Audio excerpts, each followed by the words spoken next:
것들이 진짜. 둘째가 왜 아직도 안 오는 거야? 상에 올릴 게 하나도 없잖아. 어머님, 동서가 또 이러네요. 그냥 저희끼리 좋은 데로 가실까요? 바로 그 순간이었습니다. 딩동 초인종이 울렸어요. 셰프복을 입은 수십 명이 은색 수레를 밀고 칠순 잔치집 거실로 물밀듯 들어서기 시작했습니다.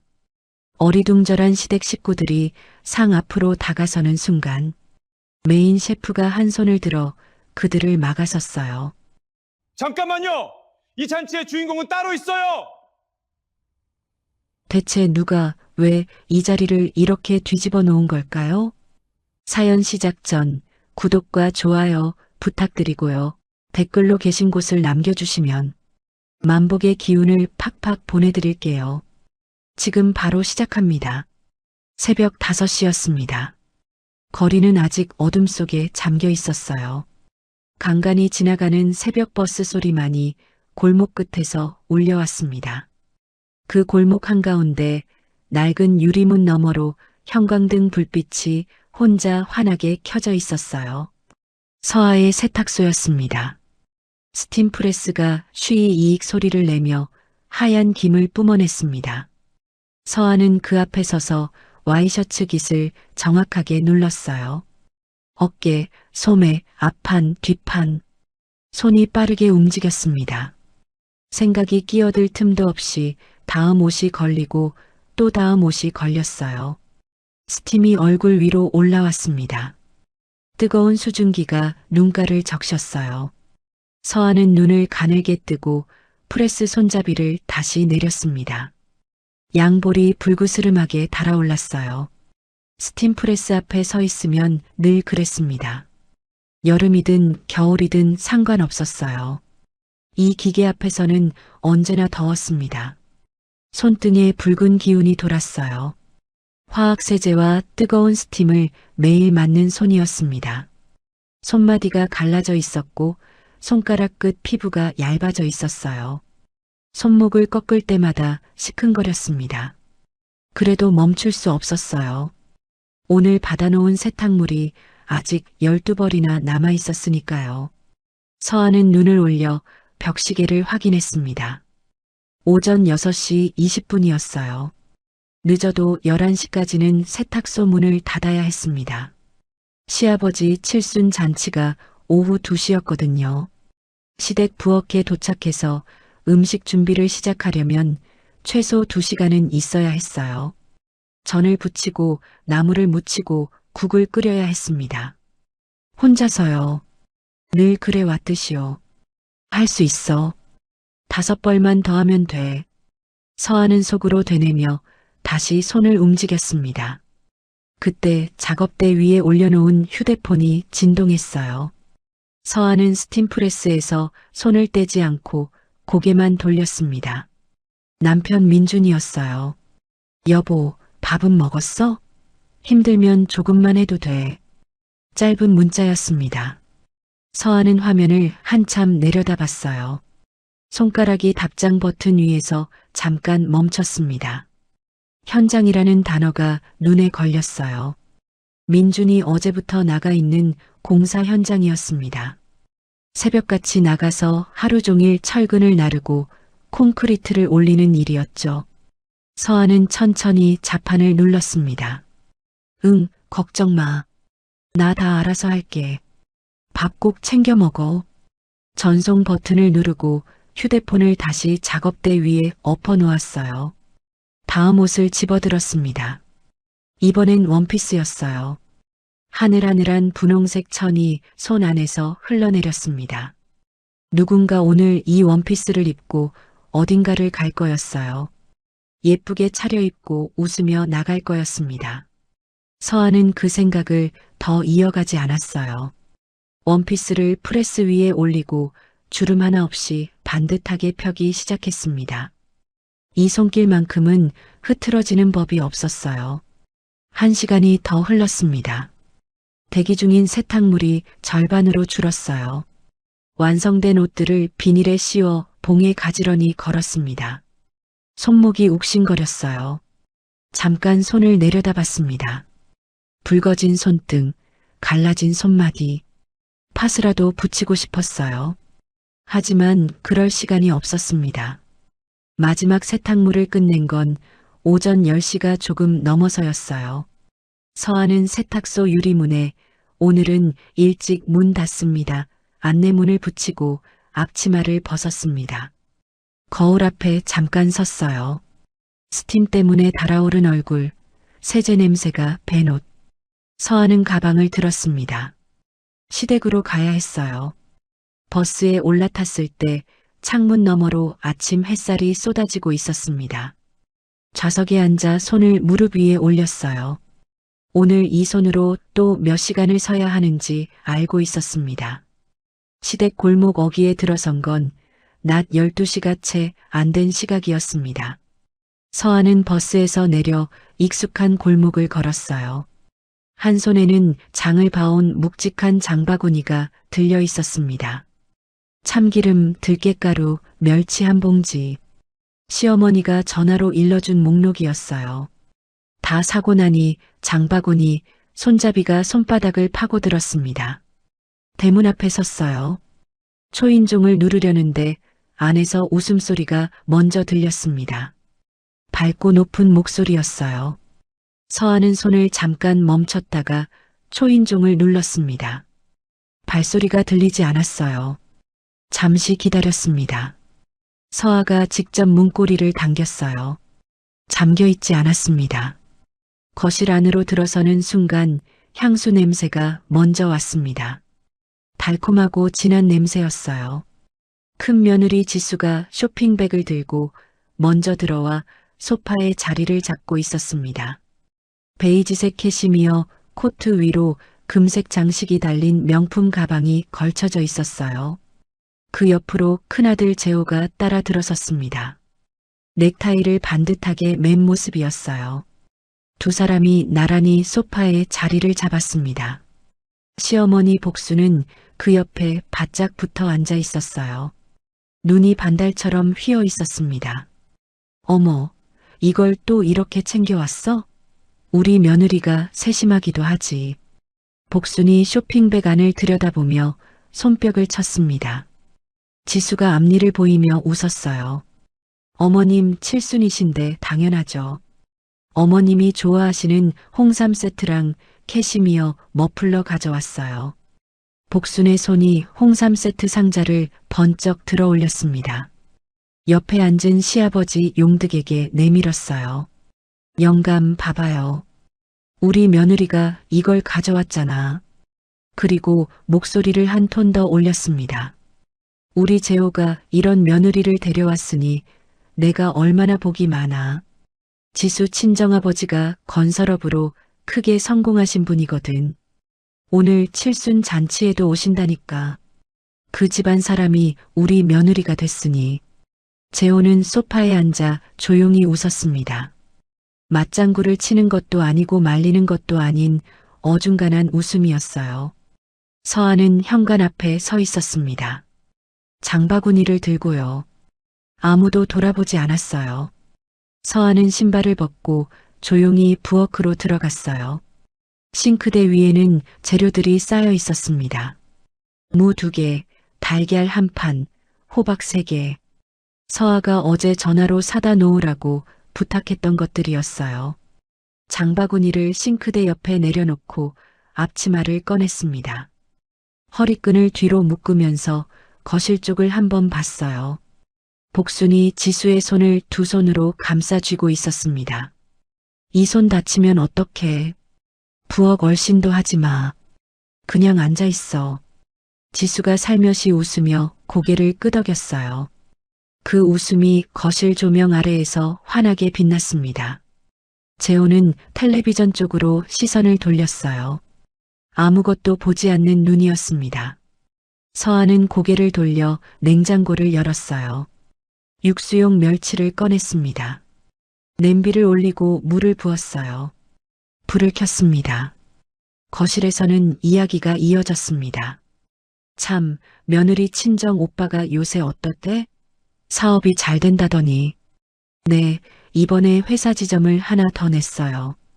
역시 집안이 다르면 뭔가 달라. 그렇지, 영감? 용득이 흐뭇하게 웃으며 고개를 끄덕였습니다. 텔레비전 소리가 낮게 깔렸어요.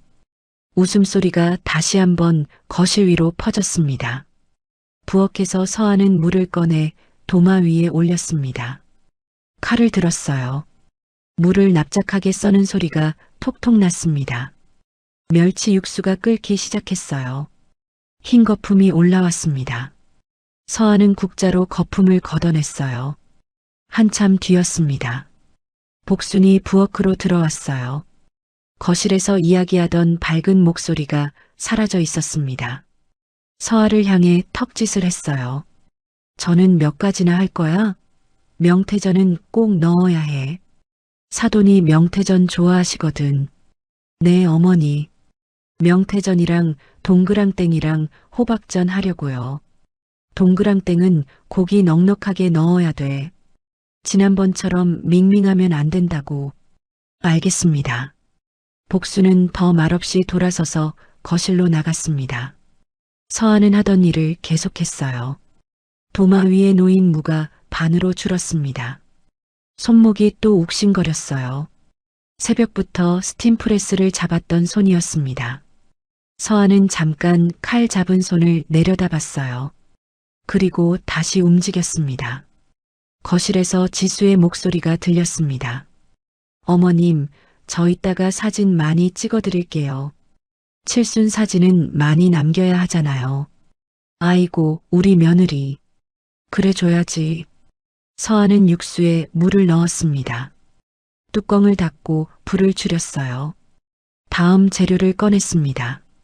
부엌에는 멸치 육수 냄새가 가득 찼어요. 거실에는 향수 냄새가 가득했습니다. 밀가루를 물에 풀었습니다.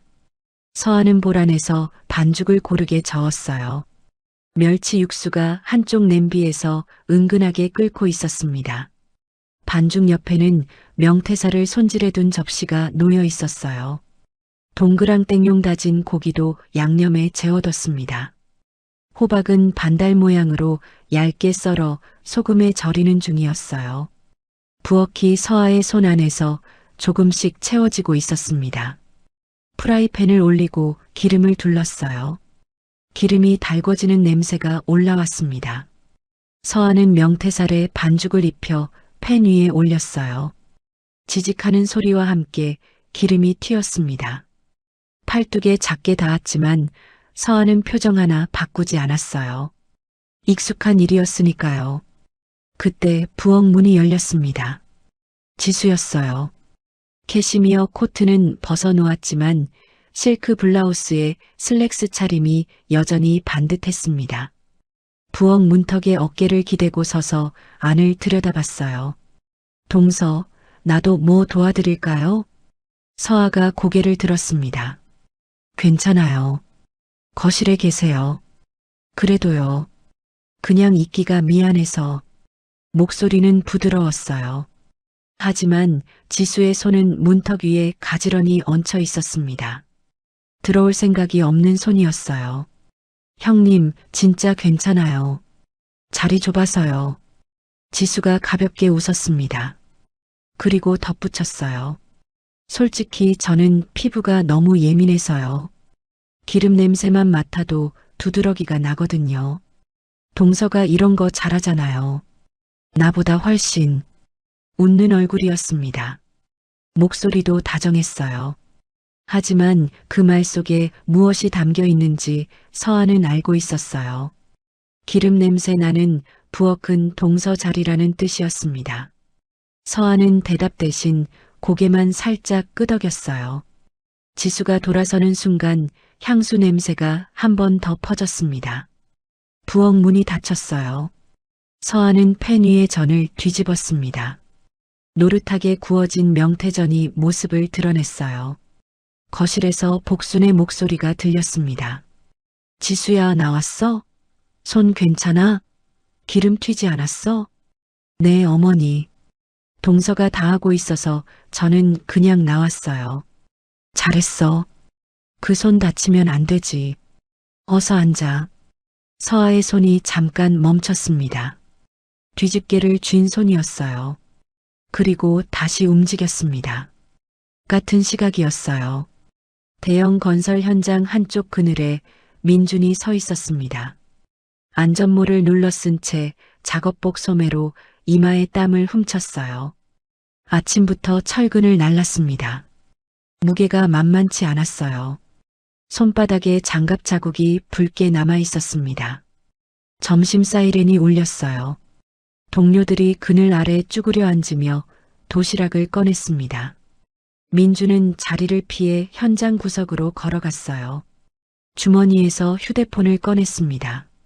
아내 이름을 눌렀어요. 연결음이 2번 울렸습니다. 서아가 받지 않았어요. 바쁜 거겠지 싶었습니다. 시댁 부엌에서 전을 부치고 있을 게 뻔했어요. 민주는 전화 대신 문자를 눌렀습니다. 여보, 밥은 먹었어? 힘들면 조금만 해도 돼. 전송하고 나서 화면을 한참 내려다봤어요. 답장이 오지 않았습니다. 민주는 전화기를 주머니에 넣고 안전모를 고쳐 썼어요. 아내가 지금 어디서 무엇을 하고 있는지 너무나 잘 알고 있었습니다. 기름 앞에 서서 팔뚝에 기름을 맞으면서도 인상 한 번 안 쓰고 있을 거였어요. 아무도 괜찮냐고 묻지 않아도 고개를 숙이고 있을 거였습니다. 사이렌이 다시 울렸습니다. 오후 작업 시작이었어요. 민주는 장갑을 끼며 몸을 일으켰습니다. 다시 철근 쪽으로 걸어갔어요.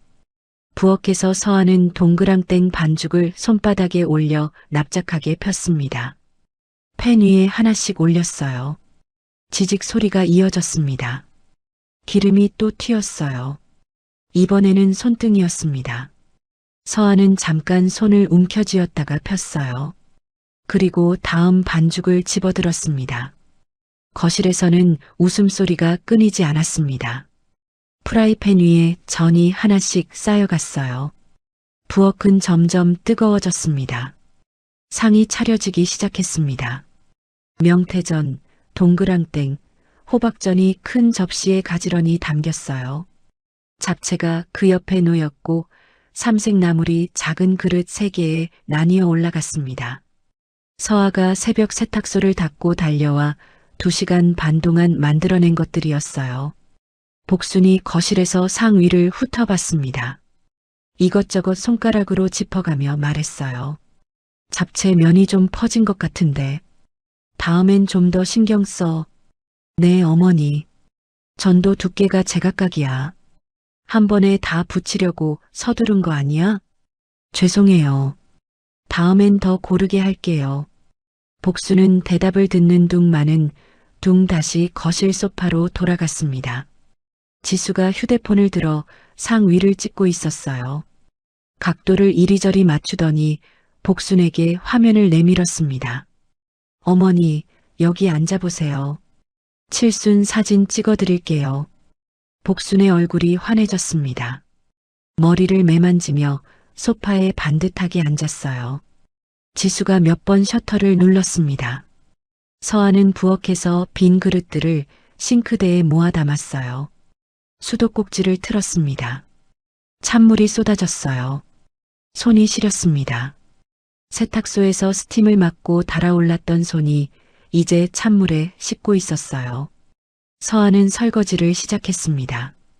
결혼한 날부터 오늘까지 단 한 번도 빠진 적 없이 들어온 말이었습니다. 12년이었어요. 명절마다 제사마다 생일마다 어김없이 날아오는 말이었죠. 처음엔 울었습니다. 2번째엔 입술을 깨물었어요. 3번째부터는 그냥 고개를 숙였습니다. 지금은 그 말이 귀를 통과하는 데 걸리는 시간이 점점 짧아지고 있었어요. 그릇을 헹구는 손이 빨개졌습니다. 거실에서 복순의 목소리가 다시 들렸어요. 지수야, 이 사진 남편한테도 보내줘. 우리 사돈 어른도 보고 싶어 하실 거야. 네, 어머니. 지금 바로 보낼게요. 서아는 행주로 손을 닦았습니다. 다시 부엌 안을 돌아봤어요. 아직 국을 올려야 했습니다. 육수가 식어 있었어요. 불을 다시 켰습니다. 냄비 안에 두부와 애호박을 넣었어요. 그때 복순이 부엌 안으로 들어왔습니다. 서아를 보더니 입을 열었어요. 목소리가 낮았습니다. 오늘 사돈 어른도 오시는 거 알지? 그분들 앞에서 실수하지 마. 음식이 부족하거나 하면 안 돼. 알겠습니다, 어머니. 복순이 잠깐 서아를 내려다봤어요. 시선이 서아의 손 위에 머물렀습니다. 붉어진 손등이었어요. 하지만 복순의 눈빛에 안타까움은 없었습니다. 한마디를 더 얹었어요. 자식도 못 낳아서 장손대를 끄는 주제에 이런 걸로 때워야지 어떡해. 몸이라도 성해야 할 것 아니야. 서아의 등이 굳었습니다. 손잡이를 쥔 손가락이 하얗게 질렸어요. 하지만 돌아서지 않았습니다. 냄비 안을 바라보며 국자를 저었어요. 복순이 부엌을 나갔습니다. 서아는 한숨을 천천히 내쉬었어요. 국자를 멈추지 않았습니다.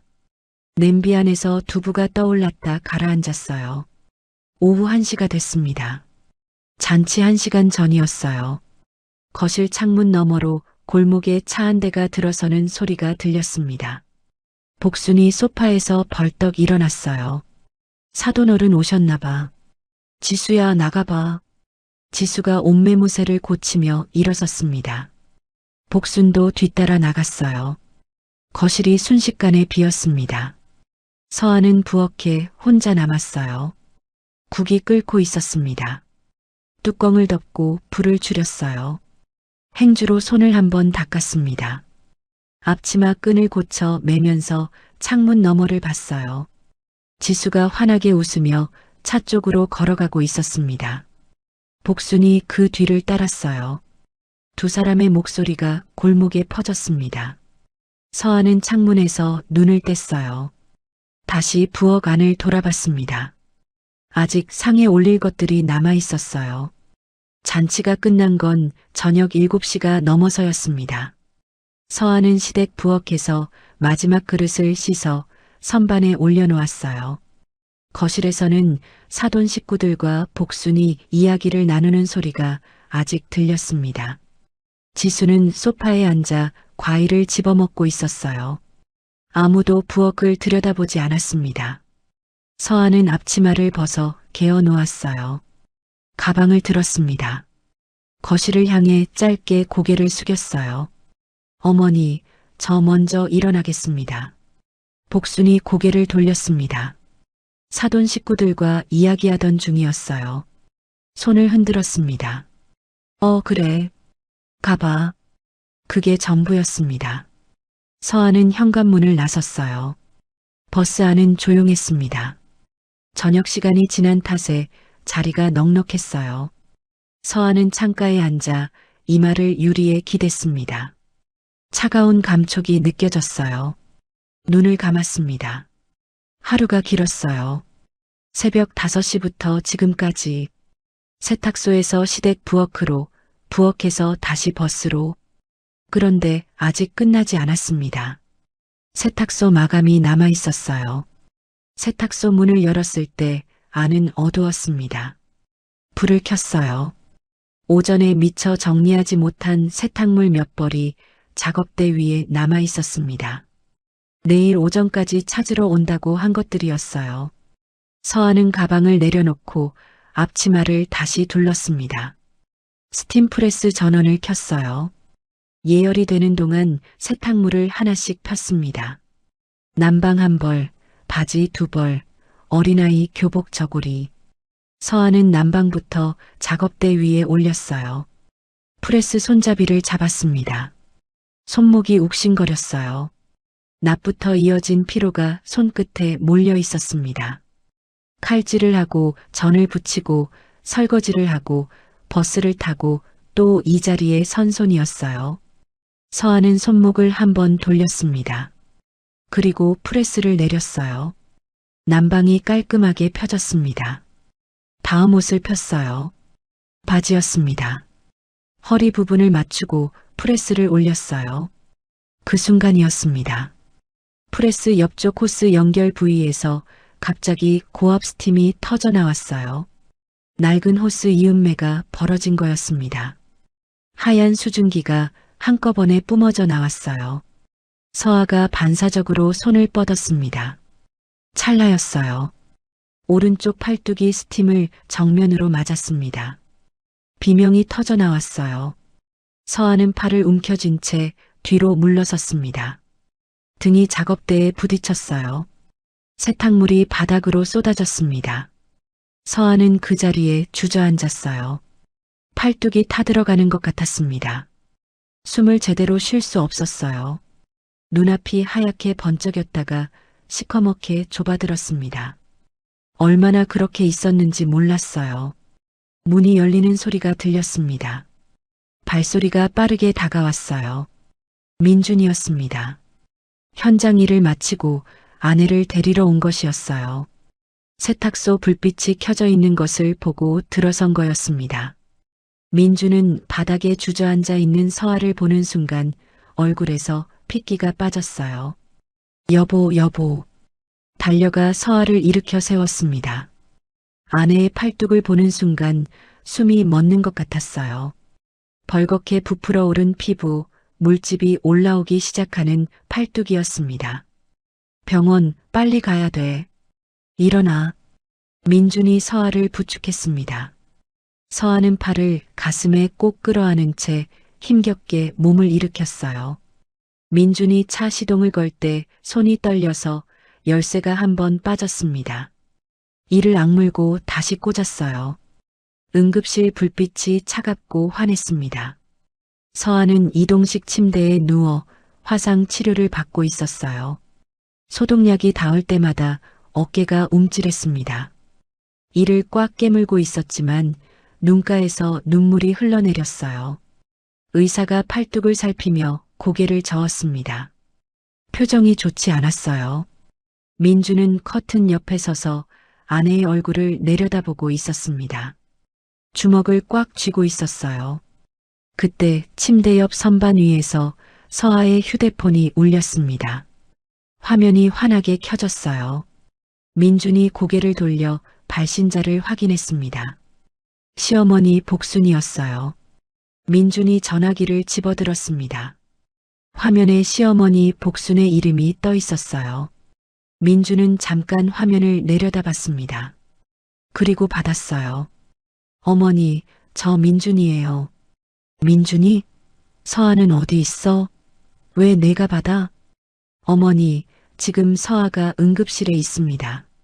세탁소에서 스팀 사고가 났어요. 팔뚝에 화상을 입어서 지금 치료받고 있습니다. 수화기 너머로 잠깐 정적이 흘렀어요. 민주는 기다렸습니다. 많이 다쳤냐는 말, 병원이 어디냐는 말, 그중 어떤 것이든 좋았어요. 그래서 서아 지금 전화 못 받아? 민준의 눈이 미세하게 떨렸습니다. 네, 지금 치료 중이라서요. 아이고, 팔 좀 된 게 뭐가 그리 대수라고. 이따가 나으면 전화하라고 해. 다음 주가 형님 생신이잖아. 갈비찜은 서아가 해야 하니까 미리 얘기해둬야 될 것 같아서. 민준의 턱이 굳었습니다. 의사가 심재성 화상이라고 했습니다. 피부 깊숙이 손상이 간 화상이라고요. 그런데 돌아온 첫마디가 갈비찜이었어요. 민주는 떨리는 손으로 서아에게 전화기를 건넸습니다. 서아는 다치지 않은 왼손으로 간신히 받아 귀에 댔어요. 응급실이 조용했습니다. 복순의 목소리가 민준의 귀에도 또렷하게 들렸어요. 서아야, 다음 주 형님 생신 알지? 갈비찜은 전날 재워놔야 하니까 미리 준비해. 손 좀 다쳤다고 그걸 못하면 되겠어? 화상 이야기는 없었습니다. 얼마나 다쳤냐는 말도 없었어요. 서아는 천장을 바라보며 눈물을 삼켰습니다. 입술이 파르르 떨렸어요. 그래도 목소리를 가다듬었습니다. 12년 동안 수없이 만들어온 그 공손한 목소리를요. 알겠어요, 어머니. 준비할게요. 전화가 끊겼습니다. 민준의 주먹이 하얗게 질렸어요. 손톱이 손바닥을 파고들었습니다. 관자놀이에 핏줄이 붉어졌어요. 목구멍 깊은 곳에서 무언가가 끓어올랐습니다. 전화기를 빼앗아 소리치고 싶었어요. 어머니, 지금 그게 할 소리냐고. 며느리가 화상을 입어서 응급실에 누워 있는데 갈비찜이 먼저냐고. 민준이 손을 뻗으려는 순간이었습니다. 화상 입은 서아의 오른손이 남편의 옷자락을 꽉 붙잡았어요. 거즈가 감긴 손이었습니다. 그 손에 힘이 들어가 있었어요. 서아가 고개를 살짝 저었습니다. 눈물이 볼을 타고 흐르고 있었지만 눈빛은 남편을 향해 단호하게 고정돼 있었어요. 민준의 뻗던 손이 허공에서 멈췄습니다. 서아의 손이 옷자락을 놓지 않았어요. 민준은 입술을 깨물었습니다. 아내의 손을 내려다봤어요. 거즈 사이로 소독약의 노란 얼룩이 비치고 있었습니다. 이 손이 새벽부터 스팀프레스를 잡던 손이었어요. 시댁 부엌에서 전을 부치고 설거지를 하던 손이었습니다. 그리고 방금 이 손은 남편이 실수하지 않도록 옷자락을 붙잡았어요. 화상의 고통 속에서도요. 민준의 눈에서 뜨거운 것이 흘러내렸습니다. 입술을 깨물어도 소용이 없었어요. 한참 뒤였습니다. 민준은 복도로 나왔어요. 응급실 끝 플라스틱 의자에 앉았습니다. 등을 벽에 기댄 채 천장을 올려다봤어요. 형광등 불빛이 하얗게 내려왔습니다. 12년이었습니다. 가난한 집안이라는 이유로, 변변한 직장이 없다는 이유로 아내가 무시당하는 것을 지켜봐 왔어요. 갈비찜을 해야 한다는 소리에도 고개를 숙이는 아내를 지켜봐 왔습니다. 그러면서도 참았어요. 부모니까, 가족이니까 그렇게 스스로를 다독이며 버텨왔죠. 하지만 지금 이 순간 응급실 침대 위에서 화상 입은 손으로 남편의 옷자락을 붙잡으며 알겠어요. 어머니라고 대답하는 아내를 보면서 민준의 안에서 무언가가 완전히 끊어졌습니다. 더 이상은 안 되겠다. 민준은 두 손으로 얼굴을 감쌌어요. 손가락 사이로 거친 숨이 새어나왔습니다. 한참 동안 움직이지 않았어요. 그리고 고개를 들었을 때 눈빛이 달라져 있었습니다. 눈물이 거친 자리에 차갑고 날카로운 무언가가 자리를 잡아가고 있었어요. 슬픔이 거치는 자리에 계산이 들어서는 눈빛이었습니다. 며칠이 지났습니다. 서아의 팔뚝에 감긴 거즈는 새 것으로 바뀌었지만 상처는 쉽게 나아지지 않았어요. 세탁소는 문을 닫아두었습니다. 그래도 시어머니의 전화는 멈추지 않았어요. 갈비찜 이야기, 다음 달 제삿날 이야기, 명절 준비 이야기. 서아는 매번 알겠다고 대답했습니다. 민주는 그 모습을 옆에서 지켜봤어요. 말없이 지켜봤습니다. 그리고 어느 날 아침 일찍 혼자 집을 나섰어요. 은채의 부동산 사무소는 아파트 단지 상가 1층에 있었습니다. 작고 깔끔한 사무소였어요. 창문 너머로 매물 안내 종이들이 빼곡하게 붙어 있었습니다. 민준이 유리문을 열고 들어서자 은채가 고개를 들었어요. 형부, 왜요? 연락도 없이. 은채의 눈이 형부의 얼굴을 훑쳤습니다. 뭔가 심상치 않다는 걸 단번에 알아챘어요. 은채에게 민주는 그냥 형부가 아니었습니다. 언니 서아를 12년 동안 옆에서 지켜봐 온 사람이었어요. 명절마다 생일마다 찾아가 작은 선물이라도 들고 가는 건 은채에게 빚을 갚는 일이었습니다. 언니 서아는 은채가 대학에 가던 날 세탁소 일을 시작했습니다. 22이었어요. 일찍 돌아가신 아버지, 몸이 약하신 어머니, 그리고 어린 동생. 서아가 그 집안을 혼자 떠받쳐 온 거였죠. 은채는 그 손의 온도를 아직도 기억하고 있었습니다. 민준이 의자에 앉았어요. 잠깐 말이 없었습니다. 은채야, 장모님이 언니한테 남겨주신 땅 있잖아. 시골에 있는 거. 네, 알죠. 폐공장 부지요. 그거 처분해줘. 헐값이라도 좋으니까. 은채의 눈이 커졌습니다. 형부, 그거 팔면 언니가 알아요? 내가 얘기할게. 근데 왜요? 갑자기 민준이 잠깐 창밖을 봤어요. 아파트 단지 안으로 아이들이 뛰어다니고 있었습니다. 그 모습을 한참 바라보다가 입을 열었어요. 떠나려고. 우리 둘이서, 여기서. 은채의 표정이 굳었습니다. 형부의 말이 무엇을 의미하는지 단번에 알 수 있었어요. 이 동네를 완전히 떠난다는 뜻이었습니다. 시댁과의 연을 완전히 끊는다는 뜻이었어요.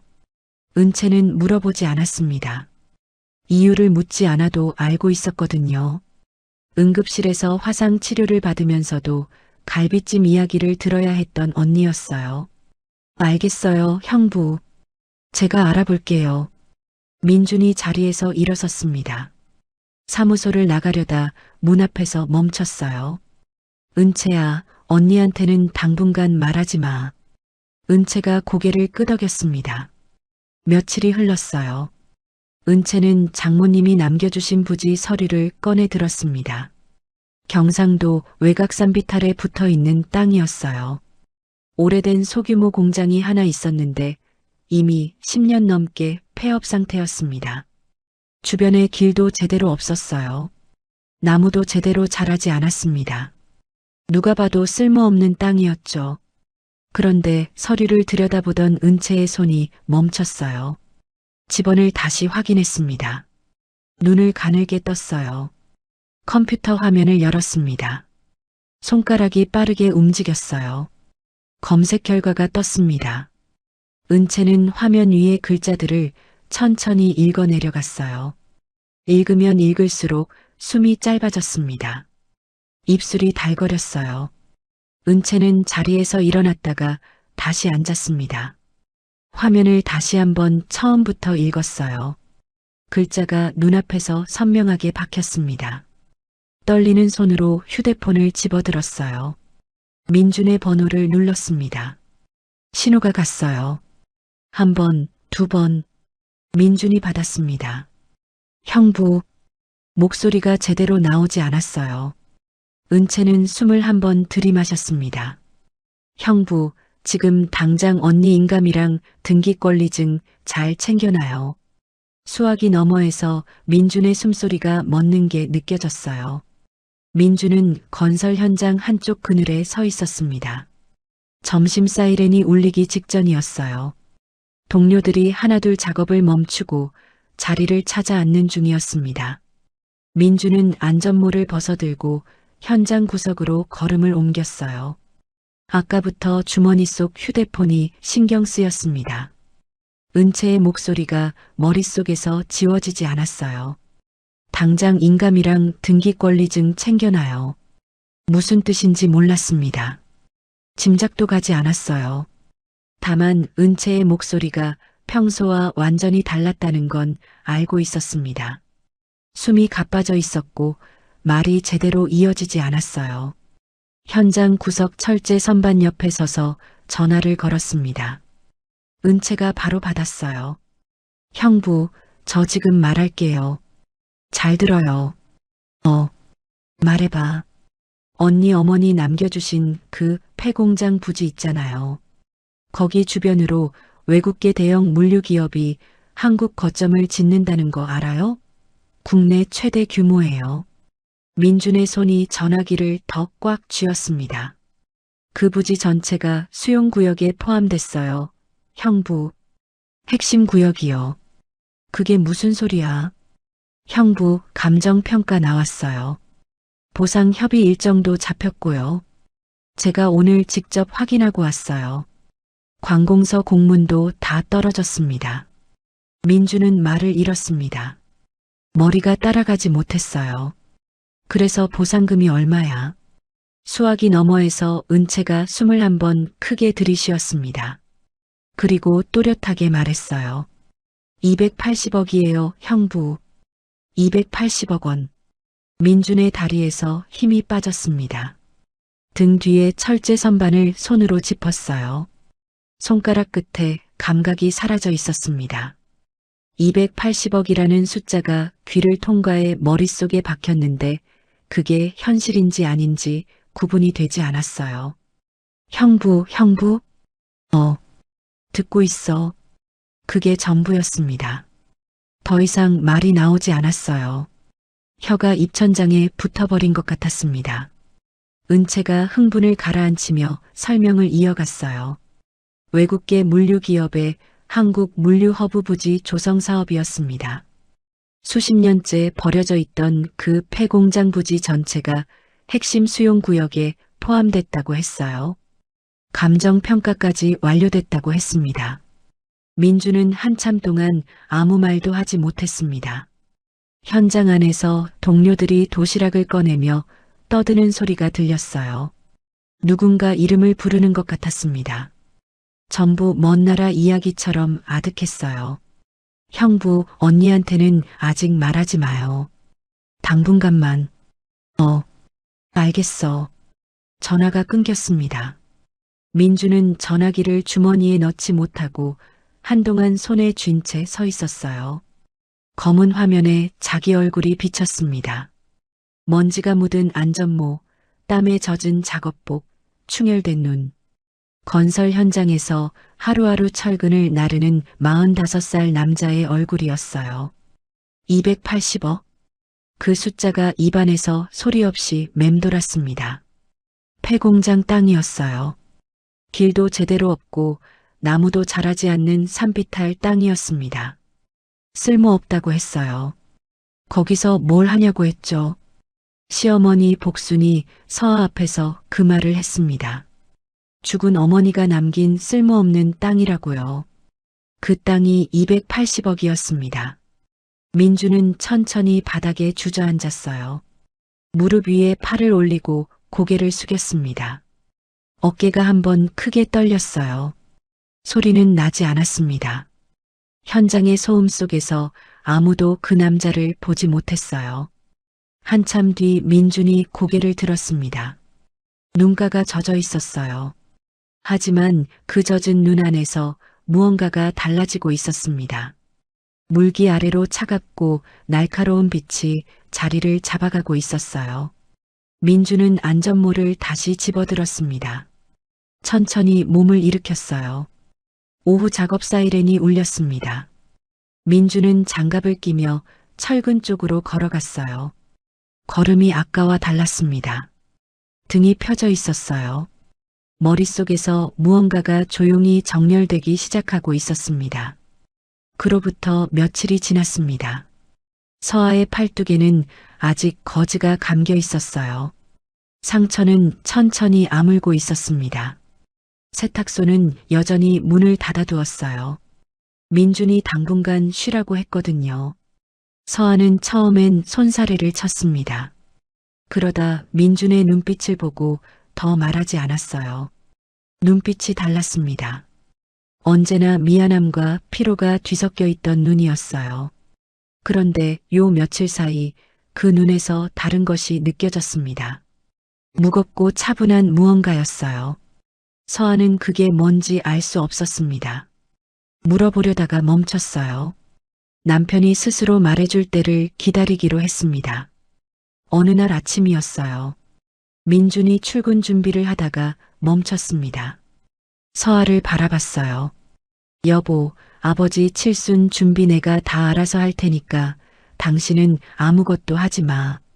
서아가 고개를 들었습니다. 눈이 동그래졌어요. 당신이요? 그게 무슨 말이에요? 내가 한다니까. 손이나 잘 치료해. 아니, 갑자기 왜요? 음식은 어떻게 하고 상은 누가 차려요? 당신이 뭘 안다고. 민준이 짧게 웃었습니다. 대답 대신 재킷을 집어들었어요. 나만 믿어. 그 한마디를 남기고 현관문을 나섰습니다. 서아는 닫힌 문을 한동안 바라봤어요. 가슴 한쪽이 알 수 없이 흔들렸습니다. 남편의 눈빛이 평소와 달랐거든요. 무언가를 감추고 있다는 건 느낄 수 있었어요. 하지만 그게 뭔지는 알 수 없었습니다. 창밖으로 민준의 뒷모습이 골목을 따라 멀어졌어요. 서아는 거즈가 감긴 손을 가만히 내려다봤습니다. 같은 날 오후였어요. 민주는 마트 연차를 냈습니다. 은채의 사무소에 들렀다가 서류 몇 장을 들고 어딘가로 향했어요. 부동산 사무소 2곳을 들렀습니다. 민준 명의로 된 집이었어요. 처음 장만했을 때 2사람이 얼마나 기뻐했는지 민주는 기억하고 있었습니다. 서아가 작은 화분을 사다가 현관에 놓았던 날도요. 하지만 지금 민준의 발걸음에는 망설임이 없었습니다. 서류에 도장을 찍었어요. 담당자가 처리 일정을 설명했습니다. 민주는 고개를 끄덕이며 들었어요. 사무소를 나왔을 때 바람이 불었습니다. 재킷깃이 펄럭였어요. 민주는 발걸음을 멈추지 않았습니다. 다음으로 어딘가에 전화를 걸었어요. 목소리가 낮고 차분했습니다. 메모지 위에 날짜와 숫자를 빠르게 적어 내려갔어요. 상대방의 말을 들으며 고개를 끄덕였습니다. 전화를 끊고 나서 메모지를 한참 들여다봤어요. 그리고 접어서 지갑 안쪽에 넣었습니다. 같은 시각 은채의 사무소에는 밤늦도록 불이 꺼지지 않았어요. 은채는 컴퓨터 앞에 앉아 무서운 속도로 키보드를 두드리고 있었습니다. 화면에는 서류 양식이 빼곡하게 채워지고 있었어요. 프린터가 쉴 새 없이 종이를 뱉어냈습니다. 은채의 눈빛은 날카로웠고 입술은 꾹 다물어져 있었어요. 손이 빠르게 움직였습니다. 무엇을 준비하고 있는지는 아직 아무도 몰랐어요. 다음 날 아침이었습니다. 서아의 휴대폰이 울렸어요. 시어머니 복순이었습니다. 서아야, 칠순 날짜 이제 얼마 안 남았다. 음식은 어떻게 할 거야? 자연산 전복에 갈비찜은 기본이고 잡채도 새로 해야 돼. 사돈 어른도 오시는 거 알지? 상다리가 부러지도록 잘 차려야 해. 수화기 너머로 쏟아지는 목소리에는 며느리의 화상 따위는 존재하지 않았습니다. 오로지 잔치상의 체면과 사돈 앞에서의 격식뿐이었어요. 서아는 거즈가 감긴 손을 내려다보며 조용히 대답했습니다. 네, 어머니. 잘 준비해 갈게요. 전화가 끊겼어요. 서아는 한참 동안 창밖을 바라봤습니다. 저녁 햇살이 창문을 타고 들어오고 있었어요. 그때 현관문이 열렸습니다. 민준이 들어섰어요. 서아와 눈이 마주쳤습니다. 민준의 입꼬리가 아주 미세하게 올라갔어요. 분노도 슬픔도 아닌 표정이었습니다. 뭔가를 확신한 사람의 얼굴이었어요. 시아버지 용득의 칠순 잔치 당일이었습니다. 시댁 거실에는 아침부터 의자와 상이 깔끔하게 배치돼 있었어요. 복순이 직접 테이블볼을 깔고 수저를 놓았습니다. 화병에는 꽃까지 꽂아두었어요. 그런데 이상했습니다. 시간이 흘러도 부엌에서 아무 소리가 나지 않았어요. 기름 달궈지는 냄새도, 국 끓는 소리도, 도마 위에서 칼질하는 소리도 없었습니다. 부엌이 텅 비어 있었어요. 싱크대는 마른 채였고 가스레인지 위에는 냄비 하나 올라가 있지 않았습니다. 복순이 혼잣말처럼 중얼거렸어요. 서아가 아직도 안 온 거야? 벽시계를 올려다봤습니다. 약속한 시간까지 2시간도 남지 않았어요. 다급하게 서아의 번호를 눌렀습니다. 신호가 갔어요. 1번, 2번, 3번. 받지 않았습니다. 끊고 다시 걸었어요. 또 받지 않았죠. 민준에게 전화했습니다. 고객의 사정으로 전화를 받을 수 없다는 안내 음성만 흘러나왔어요. 복순의 손이 떨렸습니다. 전화기를 제대로 쥘 수가 없었어요. 이것들이 진짜... 소파에 앉아있던 용득이 지팡이로 바닥을 내리쳤습니다. 쿵 하는 소리가 거실을 울렸어요. 체면과 격식을 목숨처럼 여기는 용득에게 텅 빈 칠순상은 하늘이 무너지는 것과 같았습니다. 복순이 냉장고를 열었어요. 텅 비어 있었습니다. 찬장을 뒤졌어요. 밀가루 한 봉지 없었죠. 서아가 알아서 다 해올 거라 믿고 재료조차 사두지 않은 거였습니다. 그때 현관문이 열렸습니다. 큰 며느리 지수가 먼저 들어왔어요. 실크 원피스 위에 명품 재킷을 걸치고 하이힐을 신고 있었습니다. 그 뒤로 큰아들 재호가 따라 들어왔어요. 그리고 그 옆으로 두 사람이 더 있었습니다. 지수의 친정 부모였어요. 지수 아버지 한 사장은 양복 안주머니에 두툼한 봉투를 넣고 있었고 그 안에는 진주 목걸이를 만지작거리며 거실을 둘러봤습니다. 지수가 들어서자마자 코를 움찔거리며 고개를 갸웃했어요. 어머님. 음식 냄새가 하나도 안 나는데요. 네 사람의 시선이 일제히 텅 빈 식탁 위에서 멈췄습니다. 테이블보만 깔려 있고 접시 하나 올라가 있지 않은 상이었어요. 물 한 잔도 준비되지 않았습니다. 한 사장 부인이 먼저 입을 열었어요. 어머, 사돈. 아직 준비가 안 된 건가요? 목소리는 부드러웠지만 눈빛은 차가웠습니다. 복순의 얼굴이 벌겋게 달아올랐어요. 입이 바짝바짝 탔습니다. 있는 그대로를 말할 수도 없었어요. 며느리가 오지 않았다고, 전화도 안 받는다고 사돈 앞에서 할 수는 없었거든요. 아, 조금 늦어지고 있어요. 금방 될 거예요. 억지로 웃으며 손을 내저었습니다. 하지만 이마에 땀을 감출 수는 없었어요. 한 사장이 손목시계를 내려다봤습니다. 그리고 사돈 용득을 향해 고개를 살짝 갸웃했어요.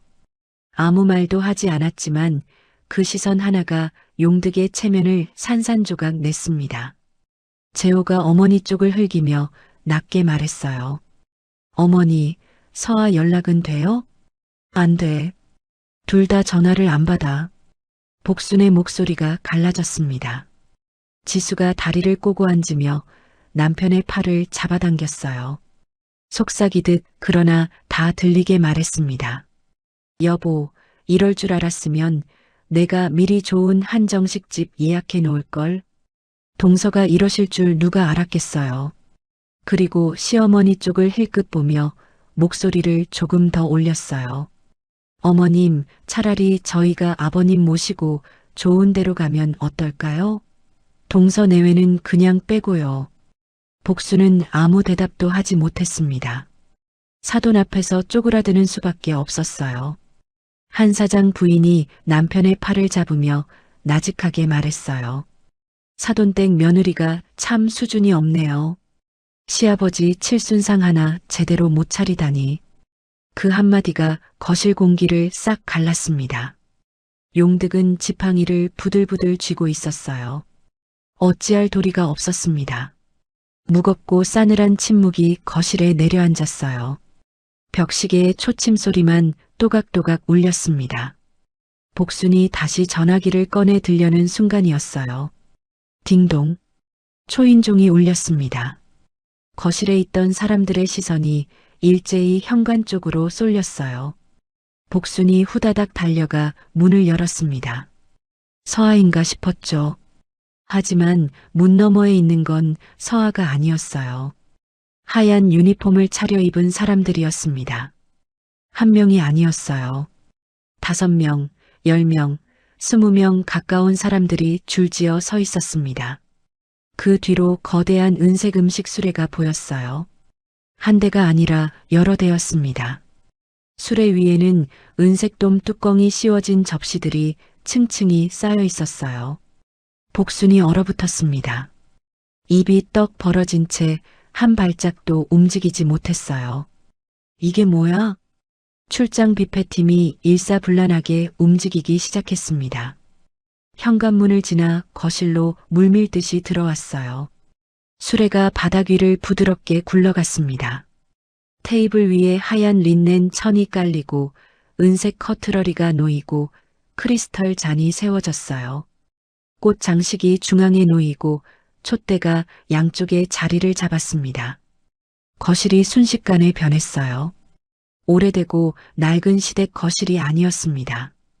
눈앞에 펼쳐진 건 시부모가 평생 구경도 못 해본 5성급 호텔 출장 뷔페 세팅이었어요.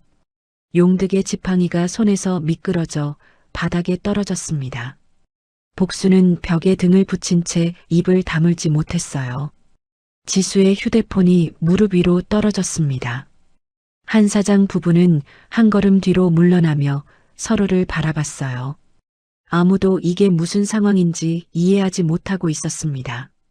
세팅이 완벽하게 마무리됐을 때 지배인이 거실 중앙에 섰어요. 단정한 검은 양복에 하얀 장갑을 낀 중년 남자였습니다. 현관 쪽을 향해 허리를 깊이 숙이며 정중하게 말했어요. 이 잔치의 주인공은 따로 있어요. 거실에 있던 모든 시선이 현관으로 쏠렸습니다. 먼저 보인 건 아이보리색 원피스였습니다. 부드러운 천이 몸의 선을 따라 흘러내렸어요. 그 위에 고급스러운 재킷이 걸쳐져 있었습니다. 서아였어요. 언제나 세탁소 앞치마를 두르고 다니던 그 서아가 맞는지 의심이 들 정도였습니다. 머리카락이 부드럽게 어깨를 감싸고 있었고 화장이 얼굴의 피로를 전부 지워낸 뒤였어요. 오른팔에는 아직 거즈가 감겨 있었지만 그것마저 그녀의 당당한 걸음을 멈추게 하지 못했습니다. 복순의 입이 벌어졌어요. 서아의 옆으로 민준이 모습을 드러냈습니다. 땀에 젖은 작업복이 아니었어요. 곤색 맞춤 정장이 넓은 어깨 위에 반듯하게 걸쳐져 있었습니다. 굽어있던 등이 곧게 펴져 있었어요. 카트를 밀던 피로에 절은 남자의 모습은 어디에도 없었습니다. 그 뒤로 은채가 들어왔어요. 깔끔한 정장에 날카로운 눈매, 손에는 단단히 쥔 검은 서류 가방.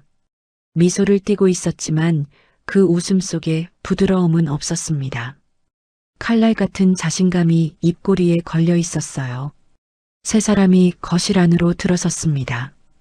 용득이 소파에서 벌떡 일어나 지팡이를 쳐들었어요. 얼굴이 벌겋게 달아올라 있었습니다. 이게 무슨 짓이냐? 칠순상은 가족이 직접 차려야지. 이게 무슨 호텔이야? 집안 망신도 유분수지. 거실이 쩌렁쩌렁 울렸어요. 예전이었다면 민주는 고개를 숙이고 죄송합니다를 먼저 꺼냈을 거였습니다. 12년 동안 그래 왔으니까요. 하지만 오늘은 달랐어요. 민주는 아버지의 호통을 정면으로 받아냈습니다. 눈 하나 깜짝하지 않았어요. 그리고 아버지가 아닌 한 사장을 향해 몸을 돌렸습니다. 성큼 걸어갔어요. 한 사장의 눈앞에 선 민준의 눈빛은 고요하고 단단했습니다. 한 사장이 반사적으로 반걸음 물러섰어요. 사돈어른 처음 뵙겠습니다. 박민준입니다. 둘째 아들이에요. 한 사장이 고개를 살짝 끄덕였습니다. 경계하는 눈빛이었어요. 사돈어른께서 큰 사위 재호 씨를 자랑스럽게 여기신다고 들었습니다. 당연하시겠죠. 그런데 한 가지만 여쭤봐도 될까요? 민준의 시선이 천천히 재호에게 향했어요. 재호는 벽에 기대선 채 팔짱을 끼고 있었습니다. 불안한 기색이 눈가에 스쳐 지나갔어요. 민준이 다시 한 사장을 향해 시선을 고정했습니다. 그 자랑스러운 큰 사위가 12년 동안 저희 부부가 이 집안을 위해 얼마를 썼는지 알고 있었는지 혹시 아십니까? 한 사장의 미간이 좁아졌습니다. 민주는 안주머니에서 반듯한 서류 봉투를 꺼냈어요. 테이블 위에 내려놓았습니다. 봉투가 테이블에 닿는 소리가 거실을 울렸어요. 봉투에서 서류 2장이 나왔습니다. 첫 번째는 서아의 심재성 화상 진단서였어요. 민준이 그것을 한 사장 앞에 펼쳤습니다. 이 손 보이십니까? 서아가 오른팔을 천천히 들어 올렸어요. 거즈가 감긴 손이었습니다. 화상 자국이 거즈 사이로 비쳤어요. 세탁소에서 12년을 일한 손입니다. 이 집 명절마다 제사마다 부엌을 혼자 지킨 손이에요. 화상을 입고 응급실에 실려가던 날도 시어머니 전화에는 갈비찜 이야기뿐이었습니다.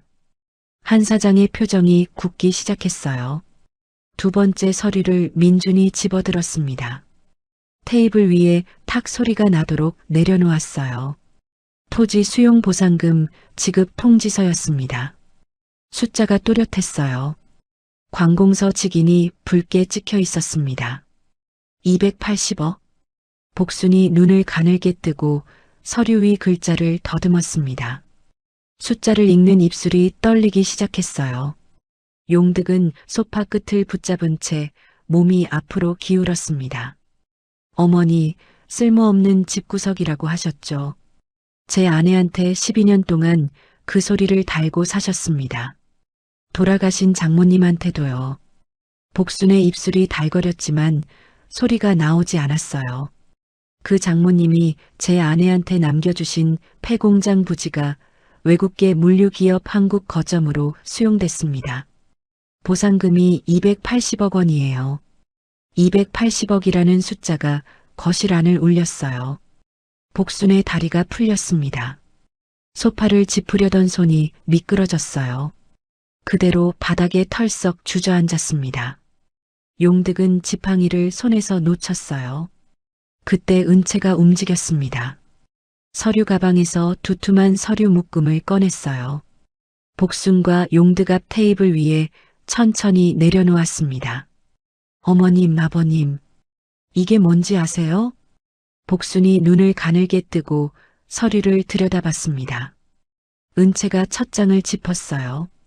언니 부부 통장에서 시댁으로 이체된 내역서입니다. 12년치예요. 거실이 조용해졌습니다.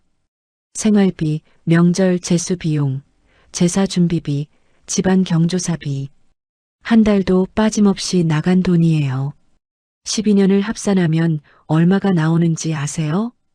은채가 마지막 장을 펼쳤어요. 숫자가 선명했습니다. 이 돈이 없었으면 이 집 명절상도 없었고 오늘 이 잔치상도 없었습니다. 복순의 손이 테이블 위에서 떨렸어요. 용득은 지팡이도 줍지 못한 채 소파 위에서 굳어 있었습니다. 한 사장이 천천히 고개를 돌려 사위 재호를 바라봤어요. 이게 사실이야? 재호의 입술이 달거렸습니다. 대답이 나오지 않았어요. 알고 있었습니다. 처음부터 알고 있었어요. 동생 부부가 집안을 떠받치는 동안 못 본 척 해온 거였죠. 지수가 자리에서 벌떡 일어났습니다. 얼굴이 벌겋게 달아올라 있었어요. 어머님, 이게 다 무슨 얘기예요? 우리가 뭘 잘못했다는 거예요? 은채가 지수를 향해 시선을 옮겼습니다. 그리고 조용히 한마디를 얹었어요. 형님, 12년 동안 동서가 비싼 손 덕분에 부엌을 면제받는 동안 그 부엌을 채운 사람이 누군지는 알고 계시죠? 지수의 입이 닫혔습니다. 한 사장이 지수의 팔을 잡아당겼어요. 자랑스럽던 사위가 12년간 집안의 희생을 묵인해왔다는 사실이 사돈 앞에서 낱낱이 드러난 거였습니다. 한 사장의 얼굴이 굳어 있었어요. 나가자. 지수는 저항하지 않았습니다. 이 자리에서 한시라도 빨리 벗어나고 싶다는 얼굴이었어요. 한 사장 부부와 지수가 현관문을 향해 걸어갔습니다. 재호가 뒤를 따랐어요. 문이 쾅 닫히는 소리가 거실 전체를 울렸습니다. 민주는 그 모든 광경을 한 번씩 훑어봤어요. 서두르지 않았습니다. 그리고 테이블 위에 놓인 와인잔을 집어들었어요. 출장 뷔페팀이 세팅해둔 크리스털 잔이었습니다. 붉은 와인이 잔 안에서 천천히 흔들렸어요. 민준이 잔을 들어 올렸습니다. 동작이 느리고 차분했어요. 어머니, 아버지, 오늘 이 자리에 대해 한 말씀 드리겠습니다. 복순이 바닥에 앉은 채로 아들을 올려다봤어요. 용득은 소파 위에서 몸을 일으키지도 못하고 있었습니다. 이건 아버지 칠순 잔치가 아닙니다. 민준의 목소리가 낮고 단단했어요. 저희 부부의 퇴사 파티입니다. 퇴사 파티. 그 네 글자가 거실에 떨어졌습니다. 12년 동안 이 집안에서 일했습니다. 명절마다 전을 부치고 제사상을 차렸어요. 제 아내는 새벽부터 세탁소에서 일하고 밤에 이 부엌에 서서 음식을 만들었습니다. 화상을 입어도 응급실에서도 갈비찜 걱정을 들어야 했고요. 민준의 시선이 서아에게 잠깐 머물렀습니다. 서아는 거실 한쪽에 서 있었어요. 거즈가 감긴 오른손을 가만히 내리고 있었습니다. 고개를 숙이지 않았어요. 오늘부로 그 생활을 끝냅니다. 민준이 와인잔을 서아와 은채를 향해 들어올렸습니다. 두 사람도 조용히 잔을 들었어요. 세 개의 잔이 거실 조명 아래에서 빛났습니다. 민준이 시댁 식구들을 마지막으로 한번 둘러봤어요. 마음껏 드십시오. 앞으로 2번 다시 볼 일 없을 겁니다. 세 사람이 잔을 입에 가져갔습니다. 와인을 한 모금 머금었어요. 민준이 잔을 내려놓았습니다. 그리고 서아의 등에 손을 가볍게 얹으며 현관 쪽으로 돌아섰어요. 은채가 서류 가방을 단단히 쥐고 두 사람의 뒤를 따랐습니다. 세 사람의 등이 현관을 향해 걸어갔어요. 뒤도 돌아보지 않았습니다. 구두 소리가 또각또각 울렸어요. 그 소리 하나하나가 이 집과의 결별을 선언하고 있었습니다. 복순이 바닥에서 간신히 소리를 짜냈어요. 민준아. 대답은 돌아오지 않았습니다. 바다가 보였습니다. 강원도 해안가 작은 마을이었어요. 파도가 하얀 포마를 만들며 해안가를 적셨습니다. 갈매기 소리가 바람을 타고 날아왔어요. 눈부신 햇살이 바다 위에서 반짝이고 있었습니다. 골목 한켠에 작은 가게가 하나 있었어요. 통유리 너머로 세탁기 2대가 보였습니다. 그 옆으로 작은 테이블 3개가 놓여 있었어요. 손으로 쓴 메뉴판이 벽에 걸려 있었습니다. 세탁소 겸 카페였어요. 문 위에 작은 나무 간판이 달려 있었습니다. 서아의 손글씨였어요. 안에서 커피 향이 흘러나왔습니다.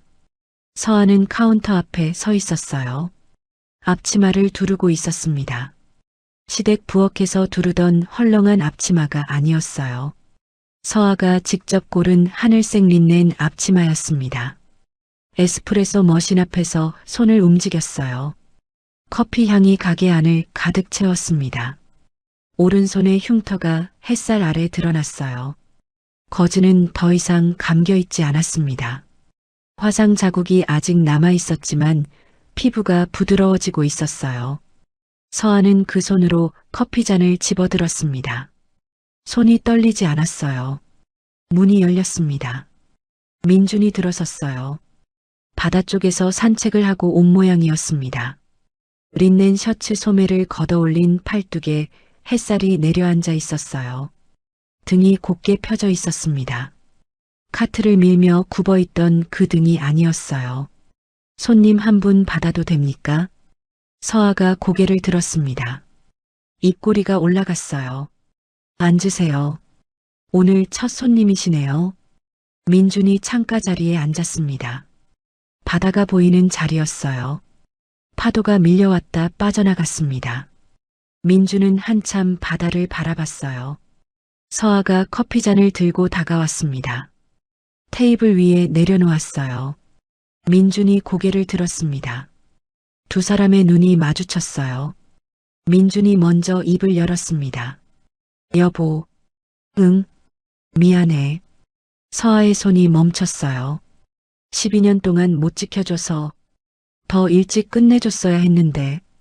서아가 민준의 맞은편 의자를 당겨 앉았습니다. 아무 말도 하지 않았어요. 창밖으로 파도가 또 한 번 밀려왔다 빠져나갔습니다. 그리고 고마워. 민준의 목소리가 낮았어요. 그 손으로 버텨줘서. 서아가 오른손을 테이블 위에 올렸습니다. 흉터가 남은 손이었어요. 민준이 그 손을 두 손으로 가만히 감쌌습니다. 거즈 위를 누르지 않도록 아주 가볍게요. 두 사람은 한동안 말이 없었어요. 파도 소리가 대신 들렸습니다. 그때 문이 열렸어요. 은채였습니다.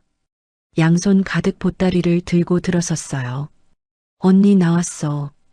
이것저것 싸왔는데 너무 많이 샀나? 서아가 자리에서 벌떡 일어났어요. 어머, 이걸 또 이렇게 들고 왔어? 언니한테 줄 게 얼마나 많은데. 평생 갖다 줘도 모자라. 은채가 보따리를 내려놓으며 웃었습니다. 서아가 동생의 팔을 잡아당겼어요. 두 자매의 웃음소리가 작은 가게 안을 가득 채웠습니다. 민준이 자리에서 일어났어요. 카운터 옆 선반에서 와인잔 3개를 꺼냈습니다. 조심스럽게 와인을 따랐어요. 서아에게 하나, 은채에게 하나, 그리고 자기 앞에 하나. 세 사람이 잔을 높이 들었습니다. 통유리 너머로 파란 바다가 끝없이 펼쳐져 있었어요. 햇살이 크리스털 잔 위에서 반짝였습니다. 바다에서 불어오는 바람이 세 사람의 머리카락을 부드럽게 날렸어요. 민준이 웃으며 말했습니다.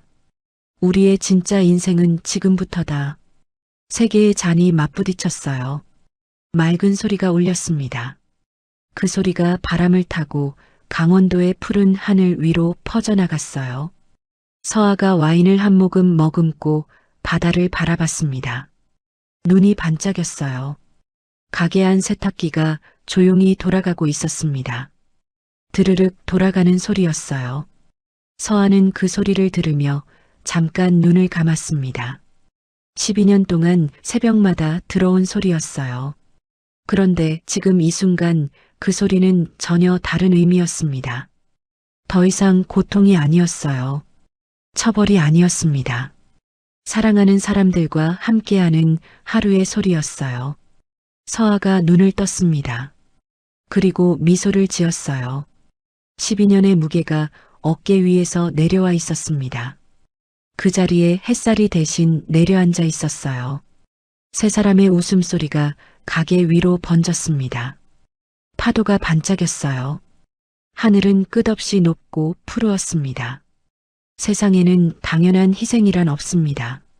묵묵히 버텨온 사람의 헌신을 당연하게 여기는 순간 가장 소중한 사람을 잃게 되지요. 스팀 냄새가 밴 손, 화학약품에 절은 손. 그 손이 얼마나 많은 것을 지탱해 왔는지 우리는 종종 잊고 살아갑니다. 여러분 곁에도 말없이 버텨주는 사람이 있으신가요? 오늘 하루 그 사람에게 고맙다는 말 한마디 건네주세요. 그 한마디가 누군가를 오래오래 지탱해주는 힘이 될 수 있으니까요. 오늘도 에버스토리와 함께 해주셔서 진심으로 감사드립니다. 구독과 좋아요는 더 좋은 이야기를 만드는 큰 힘이 됩니다. 다음 이야기에서 또 뵙겠습니다. 감사합니다.